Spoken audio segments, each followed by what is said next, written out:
మీకందరికీ ఆ అమ్మవారు ఆయుర ఆరోగ్యాలు సకల సౌకర్యాలను కలిగించాలని కోరుకుంటూ ఈరోజు వ్రతం మీరందరూ బాగా చేసుకుంటారని ఆశిస్తూ సెలవు తీసుకుంటాం. నిత్యం మనం డబ్బుల్లో పనిచేస్తూ ఉన్నా కానీ అది మనది కాదు, మనది కానిది పాపపు సొత్తు. దీన్ని మనం ముట్టుకుంటే పాపము అనేటటువంటి ఆలోచన ఎప్పుడు మన మనసుల్లో కల్పించాలని ఆ లక్ష్మీదేవి వారిని కోరుకుంటూ, అదేవిధంగా మనం పనిచేసేది పేద మహిళలు. రెక్కాడితే గానీ డొక్కాడదు, ఎక్కడికక్కడ కష్టపడితే గానీ రూపాయి పొదుపు కట్టలేని పరిస్థితి, అప్పుకు కంతు కట్టలేని పరిస్థితి. మనం అప్పు ఇచ్చి వసూలు చేయడం ఒక ఎత్తు అయితే, వాళ్ళ డబ్బులకి లెక్కలు సక్రమంగా మెయింటైన్ చేసి వారికి అప్పు చెప్పడం ఇంకొక ఎత్తు. దాదాపు 80 కోట్ల రూపాయల సభ్యుల డబ్బులను మనం కాపాడుతాం. ఎక్కడికక్కడ బ్యాంకుల్లో ఇచ్చినట్టు వడ్డీని మార్చి వస్తే పొదుపు మీద వడ్డీ, సెప్టెంబర్ వస్తే పొదుపుల మీద వడ్డీ, జూన్ వస్తే మూల నిధిని పంచడం. బ్యాంకుల్లో ఎట్లయితే వడ్డీని లెక్క కడతారో ఆ విధంగా కూడా మనం కూడా సంఘాల్లో సభ్యులకి వడ్డీలు లెక్కించడం అయితేనేమి, మూల నిధిని వేయడం అయితేనేమి, రికవరీ విషయానికి వచ్చినప్పుడు కూడా దాదాపు 70,000 మంది సభ్యులకు అప్పించుంటే 70,000 మంది దగ్గర కూడా డిమాండ్ ప్రకారం వసూలు చేయగలుగుతున్నాం. ఎక్కడ 0% టీటీడీలో లడ్డూల రేషనింగ్ బ్లాక్ మార్కెటింగ్ కి తోడ్పడుతుందన్నారు టీటీడీ ఉద్యోగ కార్మిక సంఘాల గౌరవ అధ్యక్షులు కందారపు మురళి.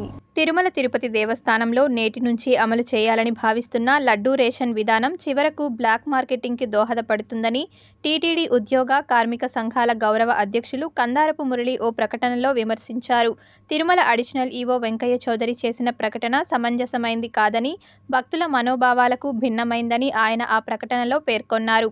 గత అనుభవాల దృష్ట్యా ఈ అంశాన్ని తాము తెలియజేస్తున్నామని, గతంలో కూడా ఈ రేషన్ విధానం కారణంగా విపరీతమైన బ్లాక్ మార్కెటింగ్ ఏర్పడిన విషయాన్ని యాజమాన్యం మరిచిపోయినట్టుందని ఆయన గుర్తు చేశారు. ఇప్పటికే తిరుమల కొండపై దళారుల దందా ఏ స్థాయిలో కొనసాగుతోందో కేబినెట్ సమావేశంలో ఓ మహిళా మంత్రి ముఖ్యమంత్రికి స్వయంగా ఫిర్యాదు చేసినా ఆ దందాకి బలం చేకూర్చేటట్టుగా టీటీడీ యాజమాన్యం ప్రకటనలు చేయడం ఏ రకంగానూ సమంజసం కాదని, తక్షణం ఈ ప్రతిపాదనను ఉపసంహరించుకోవాలని ఆయన కోరారు. ఇక సిటీ ఎక్స్ప్రెస్ వార్తలు చూద్దాం.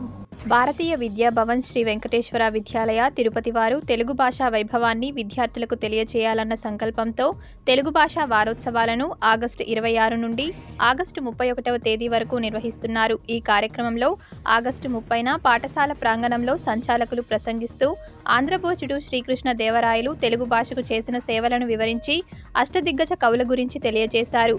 తెనాలి రామకృష్ణ కవిని కొనియాడారు. ముఖ్య అతిథిగా విచ్చేసిన తిరుపతి జాతీయ సంస్కృత విశ్వవిద్యాలయం ఆచార్యులు ఎస్ దక్షిణామూర్తి శర్మ మాట్లాడుతూ తెలుగు భాష అజంత భాష అని భాషా సౌందర్యాన్ని వివరించారు.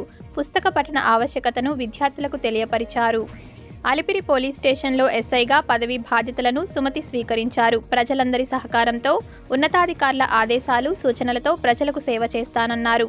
మహిళలు పేదలకు నా మొదటి ప్రాధాన్యత కల్పిస్తానని ఎస్ఐ సుమతి తెలిపారు. తిరుచానూరు పోలీస్ స్టేషన్ నూతన ఎస్ఐలుగా సాయినాథ్ చౌదరి, అరుణ శుక్రవారం ఉదయం బాధ్యతలు స్వీకరించారు. ఈ సందర్భంగా వారు మాట్లాడుతూ అసాంఘిక కార్యకలాపాలపైన ప్రత్యేక దృష్టి సారిస్తామన్నారు. అదేవిధంగా శాంతి భద్రతలకు వివాదం కలిగించే వారిపై చట్టపరమైన చర్యలు తీసుకుంటామని అన్నారు.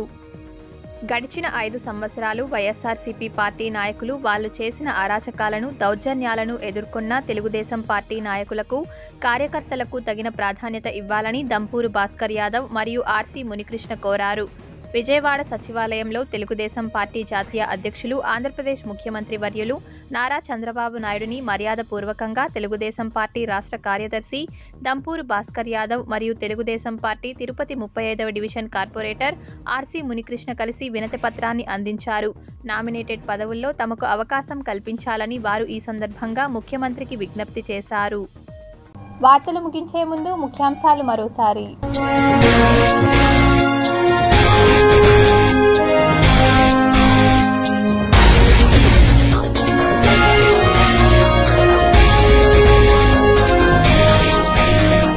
హజ్ యాత్రలో కొత్త నిబంధనలు, గతంలో జారీ చేసిన మినహాయింపులు రద్దు. గుజరాత్లో ప్రకృతి బీభత్సం, 80 ఏళ్ల తర్వాత భూమిపైన ఉద్భవించిన 4వ పెద్ద తుఫాను. ఆర్టిఫిషియల్ ఇంటెలిజెన్స్ సిటీగా అమరావతి ఏపీ సీఎం చంద్రబాబు నాయుడు వెల్లడి. పిఠాపురంలో సామూహిక వరలక్ష్మి వ్రతాలు, ఆడపడుచులకు డిప్యూటీ సీఎం అదిరిపోయే గిఫ్ట్లు. భక్తులకు లడ్డూ పోటు, మండిపడుతున్న భక్తకోటి. తిరుపతిలో విస్తృతంగా తనిఖీలు చేపట్టిన నగరపాలక సంస్థ కమిషనర్, అధికారులకు సూచనలు చేసిన మౌర్య. ఈ వార్తలు ఇంతటితో సమాప్తం. సమగ్ర సమాచారంతో న్యూస్ విషన్లో మళ్ళీ కలుద్దాం. అంతవరకు సెలవు. నమస్కారం.